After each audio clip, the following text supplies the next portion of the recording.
हम लोग इस वीडियो में हिंदी के 9वें चैप्टर जिसके शीर्षक का नाम है अविन्यो, तो आज हम लोग इसी चैप्टर के बारे में पढ़ेंगे और इस चैप्टर से संबंधित जितने सारे भी सब्जेक्टिव क्वेश्चन जो कि आपके बुक में दिए हुए हैं उन सारे सब्जेक्टिव क्वेश्चन को एक एक करके देखेंगे।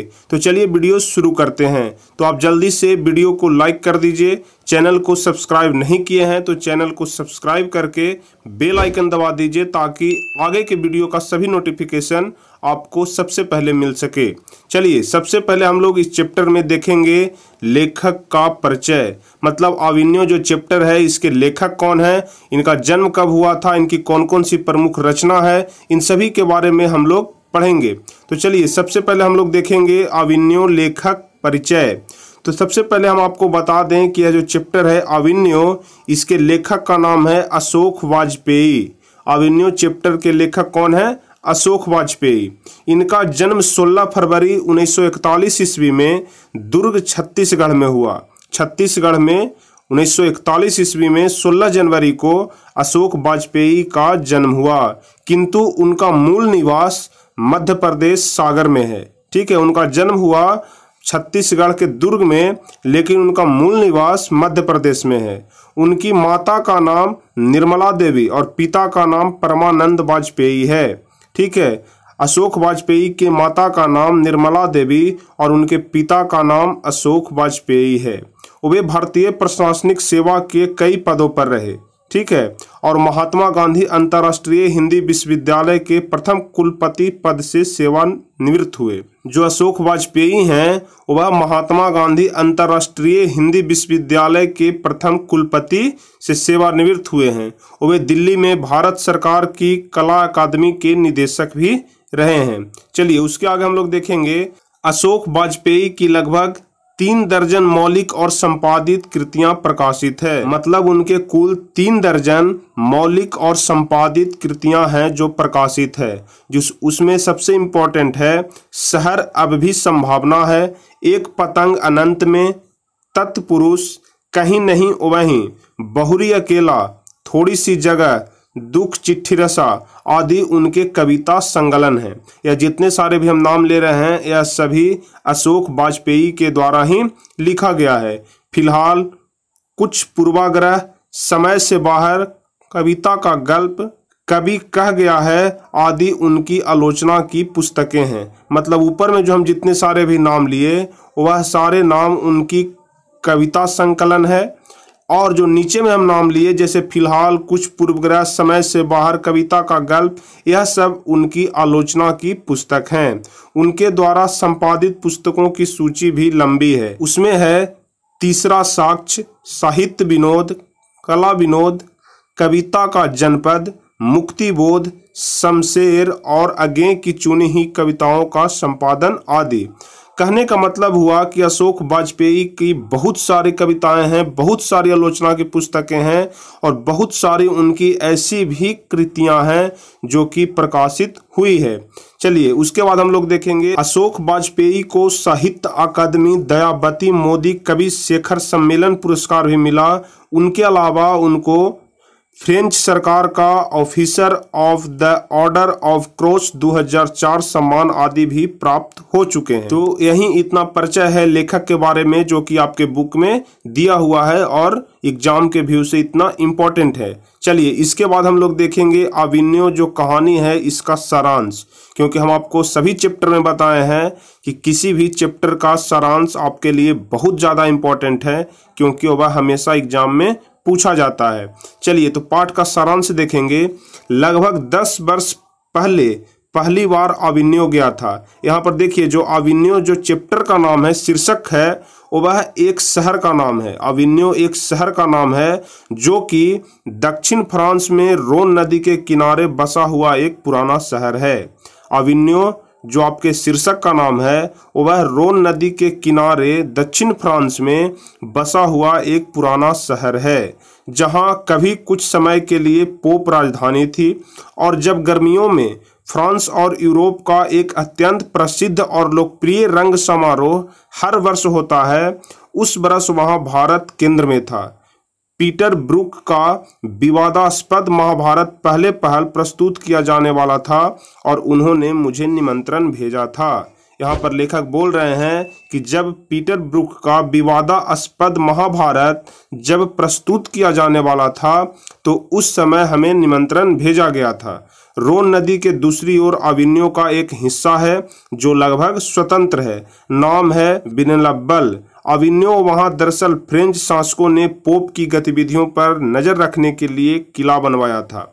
ध्यान से समझिएगा, वहां दरअसल फ्रेंच शासकों ने, जो भी पहले वहां फ्रेंच शासक हुआ करते थे, वह पोप की गतिविधियों पर नजर रखने के लिए एक ऊंचा किला बनवाया था। जो किला बनाया गया था उसी किले में काथुसियन संप्रदाय का एक ईसाई मठ बना लिया था। 14वीं सदी से फ्रेंच क्रांति तक उसका धार्मिक उपयोग होता रहा। अब उसमें एक कला केंद्र स्थापित है। यह केंद्र इन दिनों रंगमंच और लेखन से जुड़ा हुआ है। ठीक है, जो किला बनाया गया था पोप की गतिविधियों पर नजर रखने के लिए, अब वह एक प्रकार का कला केंद्र बन गया है और इन केंद्र में रंगमंच और लेखन से जुड़े हुए काम होते रहते हैं। चलिए, उसके बाद हम लोग देखेंगे मेरा प्रवास वहाँ 19 दिन का था। मतलब लेखक जब वहाँ गए थे तो वह 19 दिन के लिए गए थे। 24 अक्टूबर से 10 नवंबर 1994 की दोपहर तक कुल 19 दिनों में 35 कविताएं और 27 गद्य रचनाएं लिखी गई। मतलब जहाँ वह 19 दिन के लिए ठहरे तो कुल 19 दिन में ही 35 कविताएं और 27 गद्य रचनाएं लिखी गई। अविन्यो फ्रांस का एक प्रमुख कला केंद्र रहा है। पिकासो की विख्यात कृति का शीर्षक है लामादेमोजेल द अविन्यो। ठीक है, लामादेमोजेल द अविन्यो। चलिए, यही आपका जो पाठ का सारांश था, यही आपके पाठ में, आपके किताब में विस्तार से इसी को पढ़ना है और यहाँ पर हम आपको पूरे चैप्टर का सारांश बताए। चलिए, इसके आगे हम लोग बोध और अभ्यास देखेंगे, मतलब क्वेश्चन आंसर देखेंगे जो कि आपके बुक में दिया हुआ है। तो चलिए, सबसे पहला नंबर क्वेश्चन देखेंगे, अविन्यो क्या है और वह कहाँ अवस्थित है। ठीक है, पहला नंबर क्वेश्चन कह रहा है अविन्यो क्या है और वह कहाँ अवस्थित है।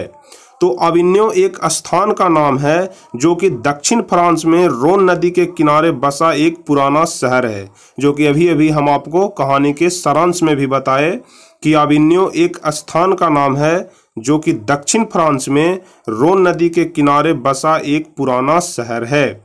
चलिए, दूसरा नंबर क्वेश्चन देखेंगे, बरस अविन्यो में कब और कैसा समारोह हुआ करता है। ठीक है, हर वर्ष अविन्यो में कब और कैसा समारोह हुआ करता है। अविन्यो जो कि एक ऊंचा किला था, वहां पर कैसा और कब समारोह हुआ करता है। तो देखिए, इसका उत्तर होगा कि गर्मियों में फ्रांस और यूरोप का एक अत्यंत प्रसिद्ध और लोकप्रिय रंग समारोह हर वर्ष होता है। ठीक है, मतलब अविन्यो में गर्मियों के दिन में फ्रांस और यूरोप का एक अत्यंत प्रसिद्ध और लोकप्रिय रंग समारोह हर वर्ष होता है।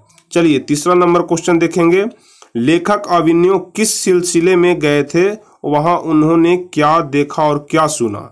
ठीक है, लेखक अविन्यो किस सिलसिले में गए थे, वहां उन्होंने क्या देखा और क्या सुना। तो देखिए, इसका उत्तर होगा कि पीटर बुर्के का विवादास्पद महाभारत पहले पहल प्रस्तुत किया जाने वाला था।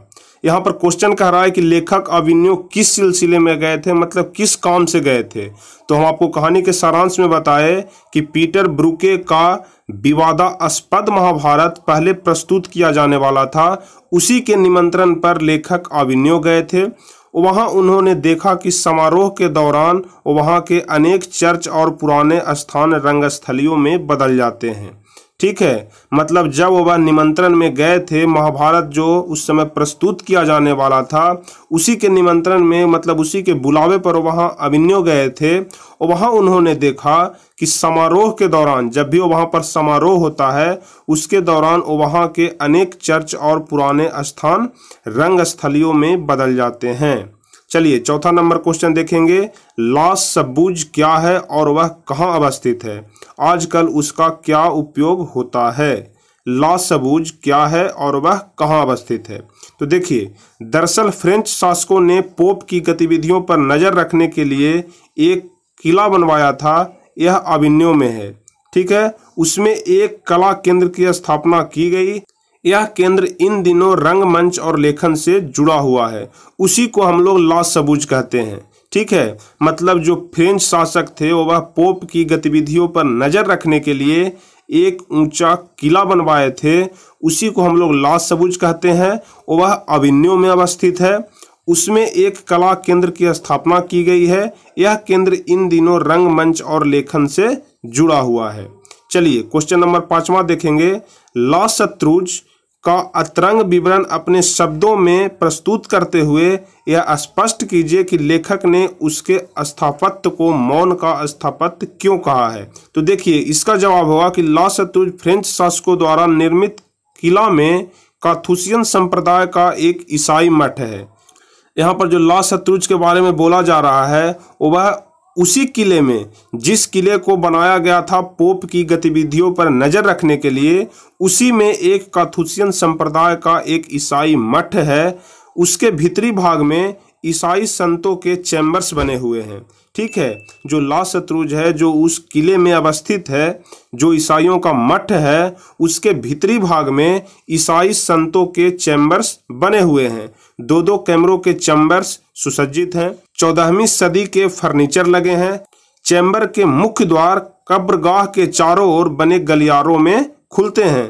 कार्थासियन संप्रदाय मौन में विश्वास करता है। उसके द्वारा ला शत्रुज में सारा स्थापत्य मौन का ही स्थापत्य है, अतः लेखक ने इसे मौन के स्थापत्य की संज्ञा दी है। देखिए यह क्वेश्चन जो है वो इम्पोर्टेंट है, एग्जाम में पूछा जाता है, इसलिए आप इसे ध्यान से समझिएगा। ठीक है, कहने का मतलब हुआ कि जो ला शत्रुज है एक ईसाई का मठ है जिसके भीतरी भाग में ईसाई संतों का चैम्बर्स बना हुआ है। दो कैमरों के चैम्बर्स सुसज्जित हैं। 14वीं सदी के सभी फर्नीचर लगे हुए हैं, मतलब उसमें जितने भी टेबल कुर्सी और सोने का सामान रखा हुआ है वह सभी फर्नीचर 14वीं सदी के लगे हुए हैं। और चैम्बर्स के मुख्य द्वार कब्रगाह के चारों ओर बने गलियारों में खुलते हैं। उनके द्वारा ला शत्रुज में सारा स्थापत्य मौन का ही स्थापत्य है, अतः लेखक ने इसे मौन के स्थापत्य की संज्ञा दी है। अब हम लोग देखेंगे 6ठा नंबर क्वेश्चन, लेकिन हम लोग 6ठे नंबर क्वेश्चन को इसके अगले पार्ट वाले वीडियो में देखेंगे। तो चलिए फिर हम आपसे इसके अगले पार्ट वाले वीडियो में मिलेंगे और वहां से क्वेश्चन नंबर 6 के आगे जितने सारे भी क्वेश्चन बचे हुए हैं उन सारे क्वेश्चन को देखेंगे। और अगले वीडियो के लिए आप चैनल को सब्सक्राइब कर लीजिए, तभी आपको अगले वीडियो का नोटिफिकेशन मिल पाएगा। तो चैनल को सब्सक्राइब करके बेल आइकन दबा दीजिए ताकि अगले वीडियो का भी नोटिफिकेशन आपको मिल सके।